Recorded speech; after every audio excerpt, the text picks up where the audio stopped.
Hi, welcome. Today I'm going to be sharing my process for this piece. Right now in Ireland, we're reaching the end of winter and the start of spring. Over the last few months, we've had some beautiful snowy days, so I was inspired and wanted to create a piece involving that cold, icy weather. The original idea was to start with a scene based on standing stones, but after gathering some ideas, it changed and I ended up wanting to create something about an ancient tree as the focus.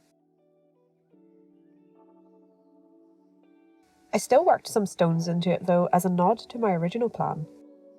Overall, this piece took me about 10 hours, spread out over the course of a few weeks. I tried some new things with it, so needed to step back from it occasionally so I could see it again with completely fresh eyes, just to make sure it was going well. In the end, I actually felt like I could have gone further with it and added even more detail, but I didn't want to overwork it and make it look messy. So first off, I created a sketch based on the thumbnail I'd chosen. For all of this piece, I stuck with my regular go-to brushes, which I'll talk about as I use them for each stage. I always like using my usual gouache brush for the sketch, so I went in with that first. If you're drawing something too right now, then maybe you could use this one, or maybe even your own favourite. It will all be painted over in the end anyway, so the most important thing is just to get something down on your canvas. The final artwork ended up being this size, although part of the way through I cropped one of the edges a tiny bit to centre the tree more. That's how I ended up with those final measurements. In my thumbnail, I'd shaded in where I wanted the light areas and the dark shadowy areas to go so that I wouldn't have nothing to start with when I shifted to colour. A lot of the time I forget to do this in my thumbnails, but life would be a lot easier if I did, so I need to remember to do this more. I changed my sketch layer to a nice dark shade of purple and set it to multiply so I could test out some base colours below it. I didn't know yet where I wanted to go with the colours, so I wanted to test them out before I jumped into properly colouring the piece. During the thumbnails, I'd tried out a light orange and blue colour scheme and a bright pink and blue one, but I didn't really like either of them for this. They looked a bit too warm for what was meant to be a cold looking scene. The final version ended up having a blue background and a dark purple foreground, with lots of white snow too, of course. To get a good idea of the lighting levels, I began in the background with the mountain. I find these tricky to describe how to paint.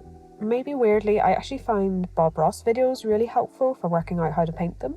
If you start at the top and carve out the shapes with your brush, rather than trying to sketch them, it can be really effective. Start with your darkest shades first to get a nice silhouette, then go in with a light colour to carve in where the snow is sitting. Nico Roll has nice textures to it, so I like using it to hint at detail on the rock face. I'm imagining that my light source is coming from the right, so I put more brush strokes and detail onto that side of the mountain peaks than the sides where I want shadows.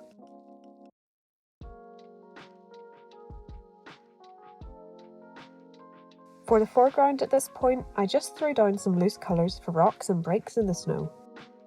I was thinking of adding some sheep or maybe even goats into it, but I left that until the very end of the piece.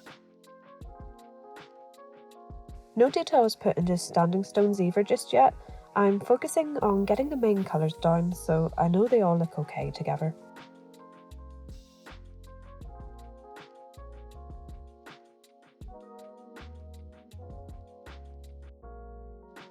I wanted the tree to be the main focus, so I moved on to it next.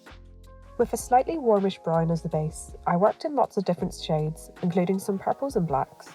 I wanted it to have a really gnarled and aged look, so I was setting it up to be detailed when I moved on to rendering it later. I hadn't drawn a tree like this before, so it was a bit of an experiment if this was going to turn out nice or not, but in the end I liked the final result, which is good. We can worry about adding fine branches and twigs and things like that to this later. I'm just trying to get lots of textures down right now. I'm making sure to use cool colours to suit the atmosphere. The purple I'm using is a bit warmer, but I thought it looked interesting and added a nice pop of interest.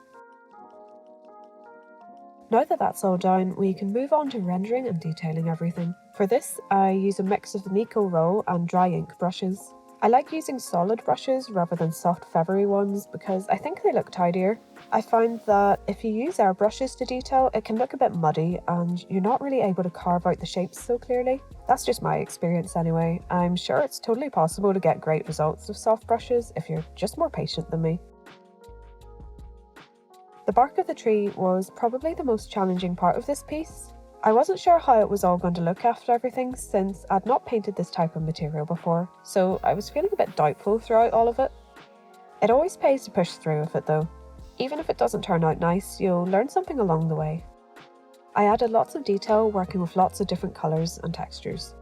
There were some rough curving lines I tried to loosely follow too in the form of the tree. At this point too, I also took a notion to add some leaves to it. I wanted an ancient looking tree, but I also didn't want it to look like it was dead.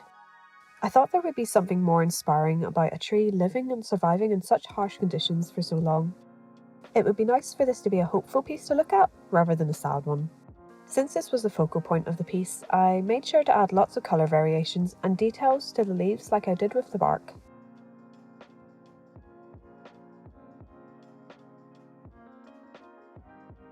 I've got the main building blocks down for the mountain, so to make it look more lifelike, I zoom in a bit to paint more rocks and cracks and details. I'm kind of just following the same method for blocking in, just on a smaller scale. I'm doing my best to keep the lines at right angles to each other. Hopefully that makes sense. I'm basically just trying to make it look jagged and rough rather than curved and smooth.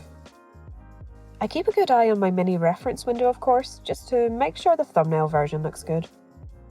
In some areas, I think it needs more interest, so I dot in some more white snow areas as a starting point to add this. Time to finally add the animals. I went for sheep this time. I thought a thick woolly coat would be very ideal for summer so cold. I opted for a mother and its lamb that were making their way uphill.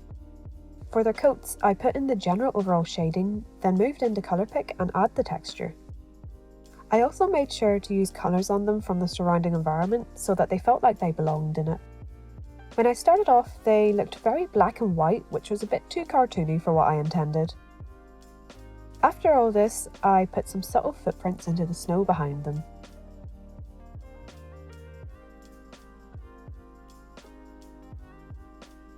For final touches, I added in some snowflakes. A little trick I wanted to use is motion blur, so I dot down where I want the snow to be, then select motion blur from the adjustments menu, and drag along the screen. I thought the movement it creates would be nice. With a light blue and a soft brush, I add some final atmospheric lighting on a layer set to overlay. My go-tos with adjustment layers are overlay ones for lighting, and multiply ones for adding shadows. There's lots to experiment with though. Sometimes I prefer linear burn to multiply. Just keep in mind when you're choosing colours to use on these layers though, that they fit in with your colour scheme that you already have on the canvas. I'm always a big fan of using purples for shadows on multiply layers, and yellows for lighting on overlay layers. You don't have to do this though, there's loads of colours that can look way better, just depending on what way you're using them. I go in and I add a glow to the top of the mountain too, just to simulate the effect of sunlight. And that's the piece finished. I hope you enjoyed seeing this piece being made and hearing some of my thoughts about the process. Hopefully you've got a little inspiration to try some things in your own pieces. If you'd like to have this artwork for yourself, I've also got it available as prints on Etsy. And otherwise, I've also got some more videos on this channel all about making art. Bye, I'll see you next time.